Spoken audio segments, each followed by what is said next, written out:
उत्तर वैदिक काल। उत्तर वैदिक काल का इतिहास हमें ऋग्वेद के आधार पर ही विकसित संहिता ग्रंथ, ब्राह्मण, आरण्यक तथा उपनिषदों से ज्ञात होता है। इनका समय लगभग 1000 से 6000 ईसा पूर्व तक माना गया है। ब्राह्मण ग्रंथों की रचना संहिताओं की व्याख्या करने के लिए सरल गद्य में की गई है। ब्राह्मणों के अंतिम भाग आरण्यक है, जिसमें दार्शनिक एवं रहस्यात्मक विषयों का वर्णन किया गया है। संभवतः इनके अध्ययन के लिए अरण्य, जंगल जैसे एकांत स्थानों की आवश्यकता होती है। आरण्यकों में ऐतरेय, कौलितकी तथा तैत्तिरीय प्रमुख हैं। आरण्यकों के बाद के ग्रंथ उपनिषद हैं, जिनकी भाषा लौकिक संस्कृत से मिलती जुलती है। उपनिषदों को वेदांत कहते हैं। इनका प्रमुख विषय आत्मविद्या है। इस संस्कृति के लोग लोहे के अस्त्र शस्त्र एवं उपकरणों का प्रयोग करते थे। हस्तिनापुर, अतरंगी खेड़ा, आलमगीरपुर, नही आदि प्रमुख उत्खनित स्थल हैं। सदानीरा राप्ती नदी को कहते हैं। मगध तथा अंग का उल्लेख सर्वप्रथम अथर्ववेद में मिलता है। अथर्ववेद में मगध के लोगों को व्रात्य कहा गया है, जो प्राकृत भाषा बोलते थे। उत्तर वैदिक काल में कुरु तथा पांचाल सबसे अधिक प्रसिद्ध थे। ये संयुक्त राज्य थे, जिनकी राजधानी आसंदीवत तथा कंपिल्य थी। आसंदीदा के अंतर्गत कुरुक्षेत्र सम्मिलित था, जबकि कंपिल्य के अंतर्गत बरेली, बदायूं तथा फर्रुखाबाद के क्षेत्र थे। शतपथ ब्राह्मण। परीक्षित तथा जनमेजय के समय में कुक राज उन्नति की चरम सीमा पर थी। विदेह के राजा जनक प्रसिद्ध दार्शनिक थे। राजनीतिक संगठन। इस युग में राजा के अधिकारों में वृद्धि हुई। अथर्ववेद में एक रात सर्वोच्च शासक को कहा गया है, ऐतरेय। अथर्ववेद में परीक्षित को मृत्युलोक का देवता बताया गया है। सभा और समिति नामक संस्थाएं उस समय भी राजा की निरंकुशता पर रोक लगाती थीं। यजुर्वेद की संहिताओं तथा ब्राह्मण ग्रंथों में राज्य के कुछ उच्च पदाधिकारियों को उल्लेख मिलता है, जिन्हें रत्नी कहा जाता है। सेनापति, सेनानी, सूत, रथ सेना का नायक, ग्रामीणी गांव का मुखिया, संग्रहिता, कोषाध्यक्ष, भागंधुक, अर्थमंत्री। राजसूय युग के समय राजा स्वयं रत्नियों के घर जाता था तथा उन्हें रत्न बलि प्राप्त करता था। अथर्ववेद में सभा और समिति को प्रजापति की 2 पुत्रियां कहा गया है। इस काल में व्यवसाय अनुवांशिक होने लगे थे।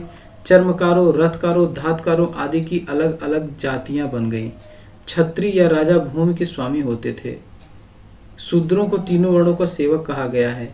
इस समय तक समाज में अस्पृश्यता की भावना का उदय नहीं हुआ था। शूद्र दर्शन के अध्ययन से वंचित नहीं किया गया था। बाल विवाह नहीं होते थे। बहुविवाह तथा विधवा विवाह प्रचलित थे।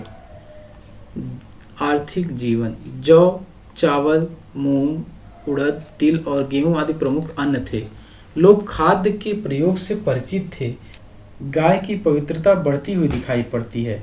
इस समय में लोग हाथी को भी पालना प्रारंभ कर दिए थे। श्रेष्ठीन श्रेणी का प्रधान व्यापारी होता था। तैत्तिरीय संहिता में ऋण के लिए कुसीद शब्द तथा शतपथ ब्राह्मण में उधार देने वाले के लिए मुसीदिन शब्द मिलता है। बाट की मूलभूत इकाई संभवतः कृषणल थी। निष्क, शतमान, सोने तथा लोहे के अतिरिक्त इस युग में आर्य टिन, तांबा, चांदी, सीसा आदि धातुओं से परिचित हो चुके थे। उत्तर वैदिक काल में लोहे को कृष्ण अयस कहा गया है। धर्म तथा दर्शन। ऋग्वैदिक काल के वरुण, इंद्र आदि का स्थान प्रजापति विष्णु एवं रुद्र शिव ने लिया। यज्ञों में पशु बलि को प्राथमिकता दी गई। उपनिषदों में स्पष्टतः यज्ञों तथा कर्मकांडों की निंदा की गई है तथा ब्रह्म को एकमात्र सत्ता स्वीकार किया गया है। उपनिषदों के अनुसार आत्म साक्षात्कार ही मोक्ष है, जो अज्ञान के नाम से संभव है। संहिताओं में सामवेद, यजुर्वेद तथा अथर्ववेद के नाम आते हैं। स्थापति सीमांत प्रदेश का प्रशासक अथवा न्यायाधिकारी था। सतपति संभवतः 100 ग्रामों के समूह का अधिकारी था। मैत्रायणी संहिता में कन्याओं को धूत एवं मदिरा के श्रेणी में रखा है। अथर्ववेद भी कन्याओं के जन्म की निंदा करता है। मैत्रायणी संहिता में मनु की 10 पत्नियों का उल्लेख हुआ है। शतपथ ब्राह्मणों में कहा गया है कि राजा अपनी शक्ति ब्राह्मणों से ही प्राप्त करता है। सूत्रकाल। वैदिक साहित्य का विभाजन 6 अंगों में किया गया। इन्हें वेदांग कहा गया है। शिक्षा, शुद्ध उच्चारण शास्त्र, कल्प, कर्म कांडी विधि, निरुवत, शब्दों की व्युत्पत्ति का शास्त्र, व्याकरण, छंद, ज्योतिष। यास्क का निरुक्त क्लासिकल संस्कृत गद्य का सर्वप्राचीन ग्रंथ है। अष्टाध्यायी वेदोत्तर संस्कृत साहित्य की सबसे प्रारंभिक रचना। दूसरे सूत्र कल्प नामक वेदांग से निकलते हैं। इनका वर्गीकरण 3 भागों में किया गया है। स्रोत सूत्र, इनमें यज्ञी विधि विधानों को विस्तार से चर्चा मिलती है। गृहन सूत्र, ये गृह कर्मकांड एवं यज्ञों का विवरण प्रस्तुत करते हैं। धर्म सूत्र, इनमें राजनीति, विधि एवं व्यवहार से संबंधित विषय का प्रतिपादन किया गया। समांतर 7वीं तथा 6ठी शताब्दी ईसा पूर्व से लेकर 3री शताब्दी ईसा पूर्व तक का समय सूत्र काल कहा जा सकता है। सूत्रों में गौतम धर्म सूत्र सबसे प्राचीन माना गया है। सामाजिक जीवन। इस समय में भी संयुक्त परिवार का प्रचलन था। सबसे वरिष्ठ विवाहित सदस्य परिवार का स्वामी होता है। कन्याओं की अपेक्षा पुत्रों का अधिक महत्व था। प्रथम 3 वर्णों को मिलाकर द्विज कहा जाता था। प्रशासन में पुरोहितों का प्रभाव बहुत बढ़ गया था तथा उसे राजा से भी ऊपर बताया गया। समाज में अस्पृश्यता का उदय हुआ। चांडाल अस्पृश्य माने जाने लगे, जो नगर के बाहर निवास करते थे। पाणिनि ने 2 प्रकार के शूद्रों का उल्लेख किया है। निर्वासित नगर के बाहर रहने वाले, अनिर्वासित नगर की सीमा के अंदर रहने वाले। गौतम ने संस्कारों की संख्या 40 बताई है। चारों आश्रमों का विधान केवल द्विज के लिए बताया गया। शूद्रों और स्त्रियों के लिए केवल गृहस्थ लाभन बताया गया है। इस समाज में बहुविवाह का भी प्रचलन था। सती प्रथा का प्रचलन नहीं था। सूत्र काल में स्त्रियों की दशा वैदिक काल की अपेक्षा हीन थी। विधवा का अपने पति की संपत्ति पर अधिकार होता था।